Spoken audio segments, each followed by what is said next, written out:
3, 2, 1. Wow, amazing!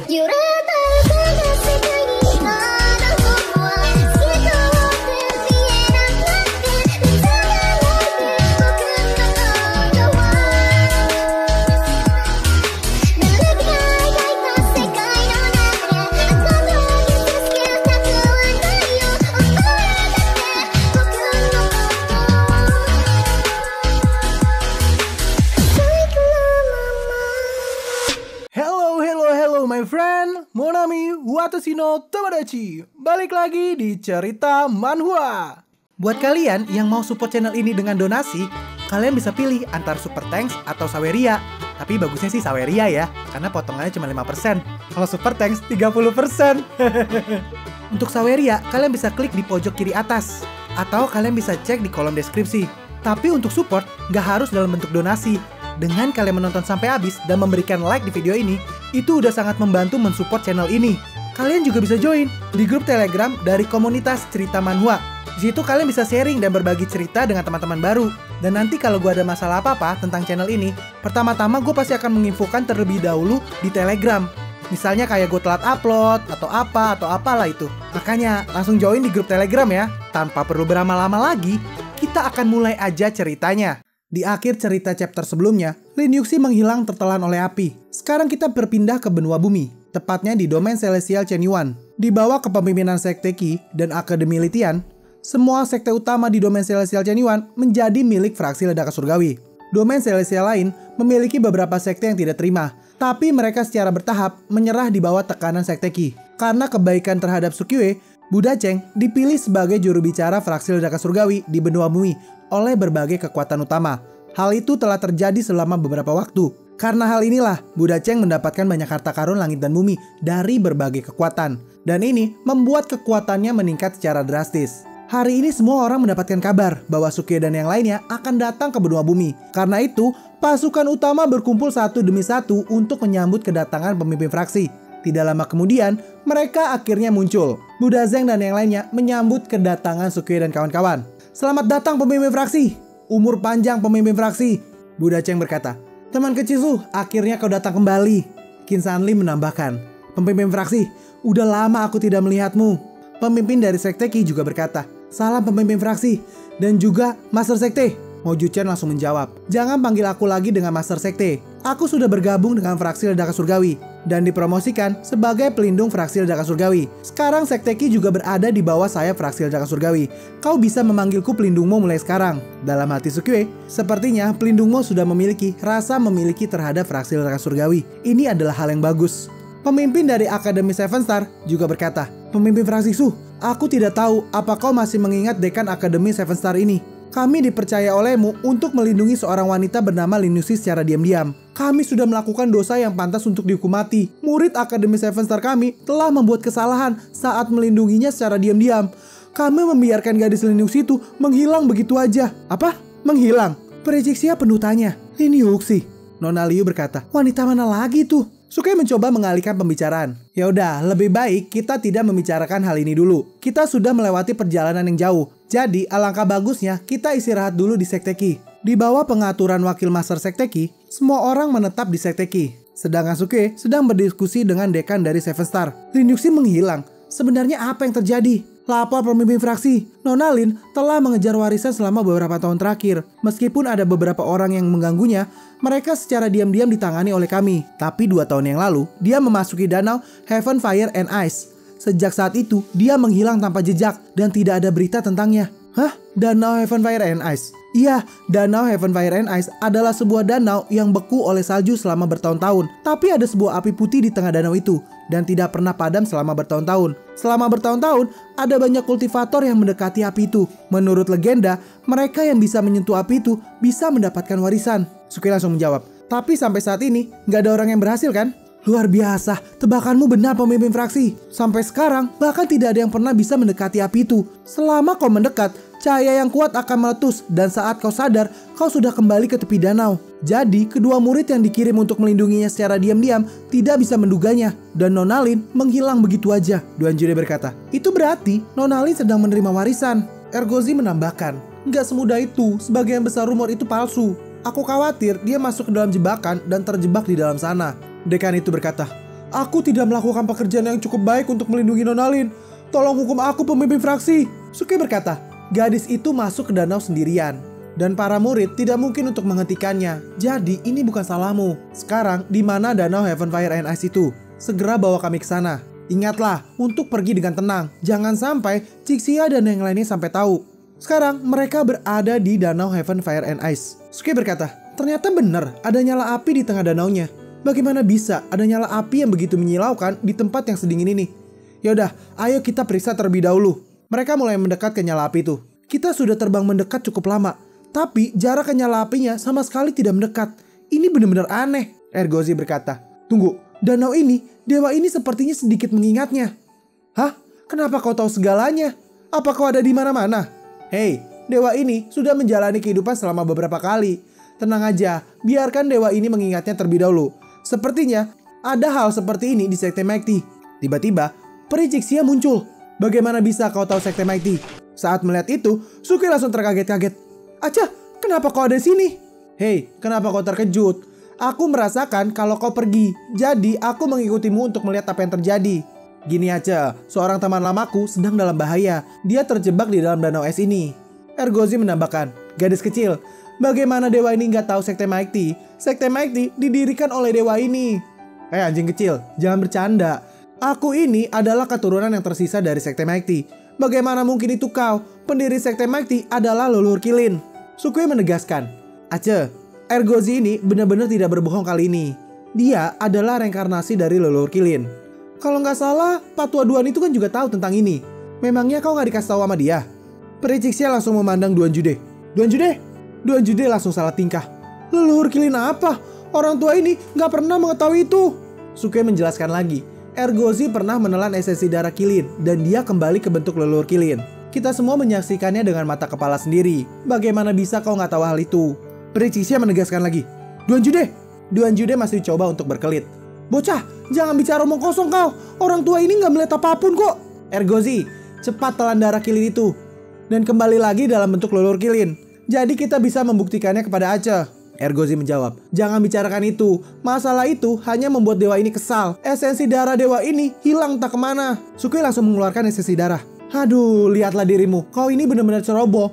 Aku udah lama menduga kalau ini akan terjadi. Jadi, aku membantumu untuk menyimpan esensi darah Qilinnya. Sial, kapan kau mencurinya? Sini, kembalikan padaku. Mencuri? Aku ini khawatir kalau kau akan menghilangkannya. Jadi, aku membantumu untuk menyimpannya. Saat Ergozi ingin merebut kembali esensi darah itu, tiba-tiba tongkat ungu milik Sukiwe terjatuh dari tubuhnya. Hah? Bukankah ini tongkat Golden Purple Raja Actingku? Kenapa bisa jatuh dari kantong Ergozi?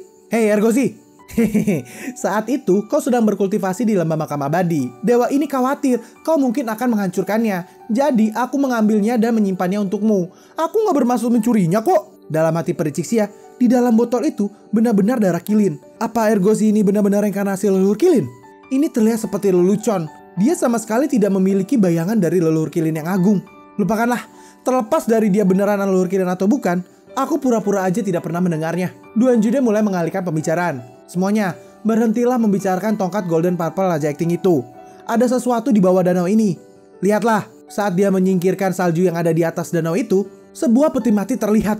Dia pun langsung kaget. Apaan ini? Kenapa bisa ada sebuah peti mati di bawah danau? Ini benar-benar pemandangan yang aneh. Mo Juchen juga berkata, "Hei, coba kau lihat ke sana. Di dasar danau ini penuh dengan peti mati. Sebenarnya apa yang terjadi di sini? Apa mungkin Nona Lin terjebak di dalam salah satu peti mati ini?" Duan Jude berkata, "Kita harus segera menggali peti mati itu agar kita mengetahui apa isinya." Suke berkata, "Danaunya membeku. Seharusnya ini bisa dihancurkan dengan kekuatan kasar." Saat Suke mencoba memukulnya, "Hah? Danau ini sepertinya membeku dengan cara yang tidak normal. Ini tersegel oleh sebuah penghalang. Pukulan itu cukup untuk membunuh seorang kultivator. Tapi danau ini sama sekali tidak tergores." Ergozi langsung menepuk pundak dari Sukiwe. "Bocah, jangan putus asa. Akan selalu ada jalan." Siapa yang bilang aku putus asa? Berdasarkan kekekalan momentum, jika kau turun dari tempat tinggi dengan kecepatan tertinggi, saat kontak dengan tanah, kau pasti akan menghasilkan kekuatan yang besar. Ergozi tampak bingung. Hei, sebenarnya apa yang kau bicarakan? Suke melanjutkan. Untuk memudahkan perhitungan, abaikan impuls yang diberikan oleh tanah. Waktu aksi gaya adalah sekitar 0,1 detik. Dari perhitungan ini juga bisa dibuktikan bahwa dibandingkan dengan besarnya momentum, besar impuls bisa diabaikan. Jadi formulanya adalah E sama dengan MC kuadrat bla bla bla bla bla bla bla bla bla. Udahlah, gak usah gue jelasin, ribet banget itu ya. Intinya, Suke belaga so pinter. Lalu dia melanjutkan perkataannya lagi. Setelah perhitungan yang matang, hasilnya adalah kecepatan 1310,2 milisecond saat menyentuh tanah. Dengan kecepatan itu, kau bisa menghancurkan esnya dan membawa peti mati itu langsung keluar. Tapi itu tidak akan sepenuhnya menghancurkan danaunya. Duanjude berkata, meskipun aku nggak mengerti apa yang kau bicarakan, tapi sepertinya itu adalah hal yang luar biasa. Dengan aktingnya, Suke berhasil mendapatkan 20.000 force point. Prixia berkata, nggak perlu sampai serepot itu. Nona Lin ini menerima warisan dari api yang ada di tengah danau. Alih-alih mengeluarkan petinya, kau malah jadi menghalanginya. Hah? Di dalam api? Menerima warisan? Suke berkata, Lin Yuxi berada di dalam api. Kenapa aku sama sekali nggak bisa merasakannya? Prixia berkata, warisan ini setidaknya ditinggalkan oleh Celestial King. Dan itu sangat sulit untuk melihatnya dengan tingkat kultivasimu saat ini. Perkataan belak-belakan dari Prixia memberikan pukulan keras terhadap Sukiwe. Sampai-sampai, acting yang dilakukan Sukiwe dianggap gagal oleh sistem. Dan force point-nya akan ditarik kembali. Sukiwe menjadi sangat kesal dengan ini semua. Ergozi yang bingung bertanya pada Duanjude, hei, kenapa anak itu bicara sendiri? Sepertinya dia terpukul dengan perkataan itu. Sampai-sampai dia menjadi gila. Lalu sistem juga memberitahukan bahwa poin Sukiwe udah cukup untuk mengupgrade sistem ke versi 11.0. Karena Sukiwe mematikan notifikasi poin selama beberapa tahun terakhir, Sukiwe tidak sadar bahwa poinnya telah cukup untuk mengupgrade sistem. Bener juga. Aku udah lama nggak memperhatikan force pointku. Sejak kultivasiku meningkat, aku jarang menggunakan item yang ada di mall. Tapi versi 11.0 memiliki item yang lebih kuat. Baiklah, ini adalah waktunya untuk mengupgrade versi sistem. Suke memilih untuk mengupgrade sistem. Dan ini mengkonsumsi 2,56 juta force point. Dan prosesnya akan memakan waktu selama 10 hari. Setelahnya, Suke berbicara kepada Prixia. Sekarang Lin Yuxi sudah baik-baik aja. Dan sedang menerima warisan kan? Itu benar. Jadi, kau tidak boleh ikut campur begitu aja. Tapi, kau bisa melindunginya dari tepian untuk mencegah seseorang menerobos. Dekan Seven Star langsung berkata, pemimpin fraksi, serahkan aja masalah penjagaannya kepada kami. Nggak peduli berapa tahun kami harus menjaganya. Kami akan mematuhinya. Ini adalah hukuman karena kami telah kehilangan Nona Lin. Baiklah, kalau begitu aku akan serahkan ini padamu. Jadi ini adalah waktu yang tepat untuk berangkat ke benua langit. Setelah Akademi Seven Star mengirim orang ke danau itu sebagai penjaga, Sukiwe dan kelompoknya pergi dari sana. Sebelum pergi, Sukiwe menemui Budaceng untuk bertanya apakah dia ingin pergi bersama-sama ke benua langit. Tapi Budaceng khawatir dengan kultivasinya yang tidak cukup. Dan ini hanya akan menjadi beban Sukiwe di benua langit. Jadi, dia hanya bisa berharap Sukiwe kembali dengan aman. Setelah tiba di Mirror Lake, kelompok itu menerobos danau dan menyeberangi benua langit seperti sebelumnya. Kali ini, kultivasi Sukiwe telah meningkat dengan drastis. Dan dia hanya membutuhkan 3 pukulan untuk menembus danau itu. Di benua langit, tepatnya di kota Gil, di Celestial Domain Kisah. Orang-orang di sana melihat ke arah langit. Semuanya, lihat itu! Ini sungguh-sungguh tekanan angin yang sangat kuat. Tiba-tiba dari cahaya ungu itu, Sukiwe keluar dengan teman-temannya. Kita sampai juga di benua langit. Tapi ini di mana ya? Kok terlihat sangat suram? Semua orang melihat kedatangan dari Sukiwe. Hei, orang itu adalah Sukiwe. Ya, itu benar-benar dia. Sekarang seluruh benua langit sedang mencarinya. Kenapa dia bahkan berani muncul secara terbuka di sini? Prixia bertanya. Sukiwe, orang-orang membicarakan bahwa kau sedang dicari-cari tuh. Memangnya apa yang terjadi? Dicari ya? Sebelum meninggalkan benua langit, aku menghajar Akademi Heaven Palace dan CT Sage. Kira-kira siapa yang berani mencariku? Sukiwe lalu mendekati seseorang di sana. Bos, ada 100 batu spiritual di dalam cincin penyimpanan itu. Sekarang, coba kau beritahu apa yang terjadi akhir-akhir ini. Aduh, tuan muda ini benar-benar murah hati. Kau Sukiwe kan? Siapa yang tidak mengenalmu di benua langit? Tempat ini adalah kota Gale di Celestial Domain Kisah. CT Sage, Akademi Heaven Palace, dan Divine Farmer Clan, mereka semua berbicara bahwa mereka sedang mencari Sukiwe dan juga ayahnya di seluruh benua langit. Siapa yang bisa memberitahukan keberadaan Sukiwe dan ayahnya akan mendapatkan hadiah besar. Dalam hatinya, oh jadi mereka. Kenapa 3 kelompok ini tiba-tiba punya keberanian? Tiba-tiba muncul seorang pria yang dulunya pernah bertemu Sukiwe di medan perang para dewa. Dia berkata, apa kau saudara Sukiwe? Siapa orang ini? Dia langsung memperkenalkan dirinya. Aku Jiwoo Yuan dari Dark Shadow Pagoda. Dulu aku membantu ayahmu di medan perang para dewa kuno. Dalam hati Sukiwe, oh aku ingat. Dia adalah salah satu orang yang aku tipu untuk mendapatkan artefak. Sukiwe langsung berkata, oh kau rekan Taoist Ji itu. Aku pernah mendengarmu dari ayahku. Jiwoo Yuan berkata lagi, sekarang seluruh benua langit sedang mencarimu. Tapi Dark Shadow Pagoda kami tidak termasuk orang yang mencarimu. Jika kau percaya padaku, kau bisa pergi dari sini dulu bersamaku. Suke bertanya kepada yang lain, bagaimana menurut kalian? Sebelumnya mereka tidak berani melawan kita, dan sekarang mereka berani mencari kita. Apa mungkin mereka dibantu oleh para ahli? Mojo Chen berkata, sekarang kita tidak tahu situasinya. Lebih baik kita tidak menunjukkan diri terlebih dahulu. Ji Wuyuan berkata lagi, saudara Suke, ada banyak orang di sini, dan mungkin seseorang sudah memberitahukan 3 pasukan utama tentang keberadaanmu. Terima kasih atas pengingatnya rekan Taois. Kalau begitu, kami akan pergi bersamamu. Dark Shadow Pagoda adalah pasukan terkuat di Celestial Domain Kisah. Karena jenius Dark Shadow Pagoda yaitu Ji Yuan memiliki hubungan yang baik dengan ayah Sukue, dia tidak merespon terhadap perintah pencarian dari 3 pasukan utama. Kekuatan Dark Shadow Pagoda tidak bisa diremehkan, dan 3 pasukan besar tidak bisa menekannya. Setelah kemunculan leluhur Setesits, semua leluhur dari pasukan utama meninggalkan persembunyian mereka satu persatu. Benua langit kembali memasuki masa-masa Celestial King. Di Pavilion Dark Shadow Pagoda, Ji Wuyuan bertanya pada Sukue, saudara Sukue, sebenarnya kemana ayahmu akhir-akhir ini? Oh, ayahku, dia sedang sibuk, jadi dia tidak bisa muncul akhir-akhir ini. Oh, jadi gitu. Dulu saat di medan perang kuno para dewa, aku meminjamkan Celestial Artifact kepada ayahmu. Dia bilang akan datang ke Celestial Domain Kisah dan mengembalikannya padaku. Karena saudara Sukue sudah datang ke Dark Shadow Pagoda, bagaimana kalau kau mengembalikan Celestial Artifact itu atas nama ayahmu? Masalah ini... Dalam hati Sukue, aku nggak punya Celestial Artifact. Sukue melanjutkan, ayahku dan diriku memiliki kesepakatan untuk berjalan di luar tanpa mengganggu satu sama lain. Inilah masalahnya. Jadi aku tidak bisa membayar untuknya. Tapi yang aku berikan pada ayahmu adalah Celestial Artifact hidupanku.